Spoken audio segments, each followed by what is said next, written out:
Buenos días, buenas tardes o buenas noches en cualquier lugar donde se encuentren. Reciban un fuerte abrazo de parte de Elizabeth Maldonado Tosta, quien está con ustedes hoy en un tip bien interesante y que es muy amplio, pero simplemente vamos a dar algunas anotaciones nada más al respecto. Vamos a hablar hoy sobre proyecto sentido. Y esto es un concepto que fue desarrollado por un gran estudioso de nombre Max Fletcher, donde él hace referencia a qué es lo que ocurre en torno a la concepción de un hijo, lo cual está íntimamente relacionado con el proyecto que los padres tenían con respecto a sus hijos en el momento en que lo iban a concebir. Por supuesto, proyectando en ellos los anhelos, los deseos, los temores y hasta el sentir situaciones o conflictos del mismo clan familiar. Fíjense ustedes qué importante es entonces el tema del proyecto sentido. También, pues con este proyecto se puede llegar a determinar cuáles eran o cuáles fueron en un momento determinado esos conflictos ancestrales. Por lo tanto, esto data de un pasado de mucho tiempo atrás y lo traemos al momento, lo traemos al presente en el momento en que nosotros vamos a concebir. Entonces, esto no termina fácilmente en algo como que si fuese, como que si nos fuésemos a tomar un refresco. No, no, no, no, no, no. Aquí estamos hablando de responsabilidad y es una responsabilidad de alta gama, ¿vale? En el proyecto sentido, hay aspectos que son bien importantes que hay que tomar en cuenta. Por ejemplo, la intención de los padres, ¿verdad? Si es un niño deseado, si no fue deseado, ¿qué pasó allí? Yo quería tenerlo, ¿qué quería yo tener? ¿Lo quería el padre o no lo quería el padre? ¿En qué situación se dio esa concepción? ¿Cuál fue el estado emocional de esa madre? Por ejemplo, el estado emocional cuando ese niño va a nacer, cómo nace el niño, cómo se sentía la mamá, de qué producto, qué pasó allí durante esa etapa de esa gestación. También el momento, por ejemplo, de que si nació por cesárea, si nació por force, si nació de manera natural.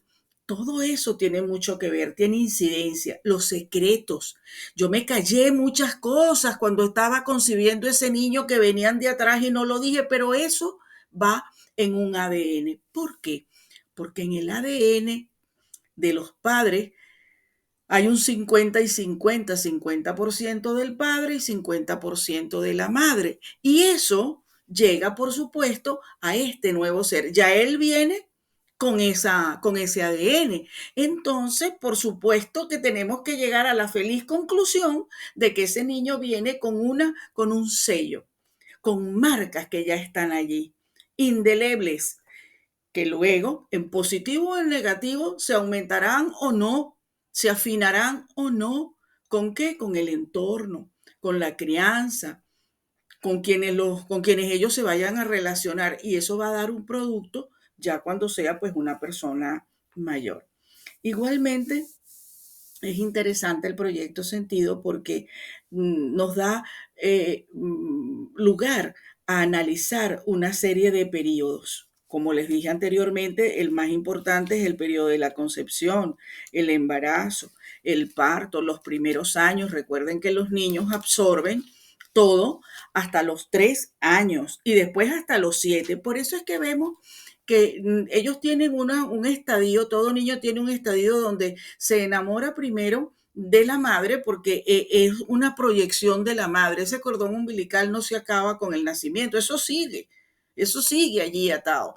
Y luego comienza entonces ya la admiración hacia el padre, sin caer en situaciones no deseadas como son los complejos de Electra, por ejemplo. Pero lo normal es que el niño depende de la madre y luego comienza a admirar al padre.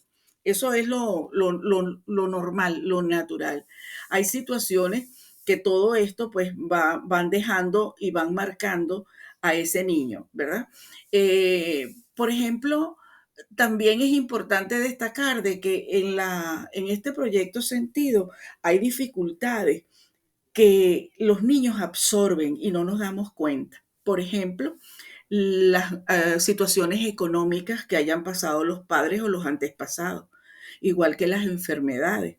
Y eso van constituyendo una serie de limitantes en ese ser, que al final del camino pues resultan ser tan limitantes que no le permiten avanzar y no saben de dónde vienen. Por eso es que hay que estudiar de dónde venimos. Hay dificultades muchas veces para relacionarse. ¿Cuántas veces a un niño le dicen un cállate a destiempo o impropio? Y por supuesto, pues ese muchacho ya después le cuesta mucho expresarse, ¿verdad? De manera de que hay niños según ese proyecto Sentido, porque hay unos que los proyectan para ayudar o sustituir a los familiares, ¿verdad? O a familiares enfermos, por ejemplo, y esos niños son los sustitutos, los yacientes, los donantes, el hijo de los abuelos. Hay niños que se proyectan para proteger, como son el niño bastón, el mosquetero de la reina, el niño parental.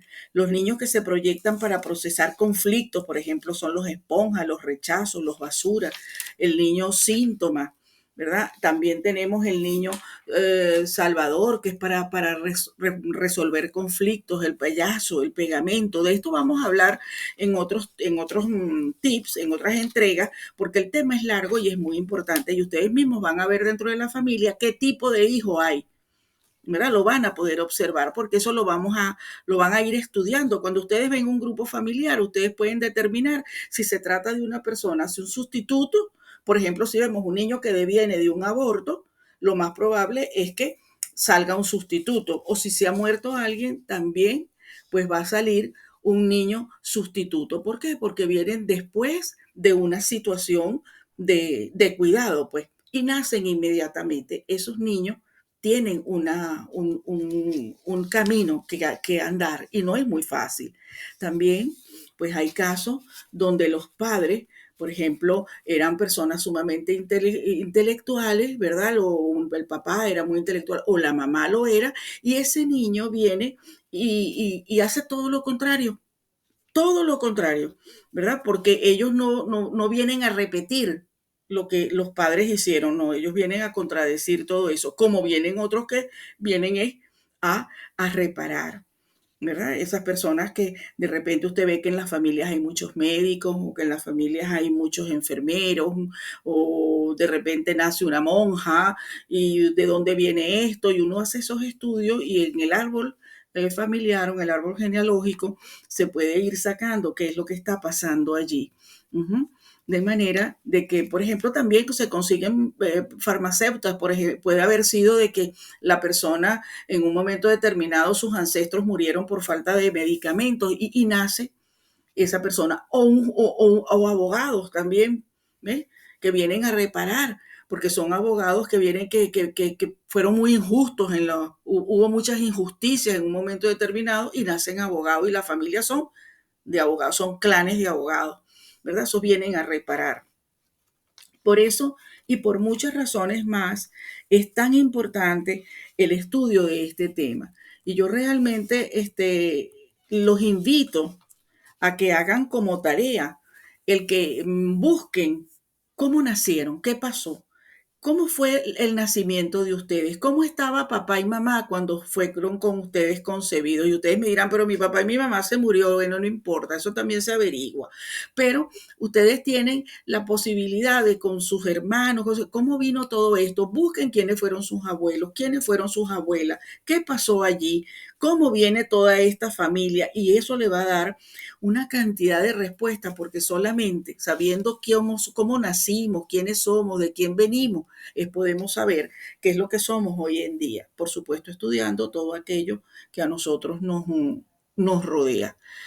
Bueno, pues hasta aquí es el tip de hoy. Muchísimas gracias por haberme acompañado y espero pues que ustedes se mantengan conmigo en Instagram. Síganme ustedes en Instagram, @Elizabeth Maldonado, y ahí nos vamos a ver en los próximos tips que les voy con mucho gusto a brindar.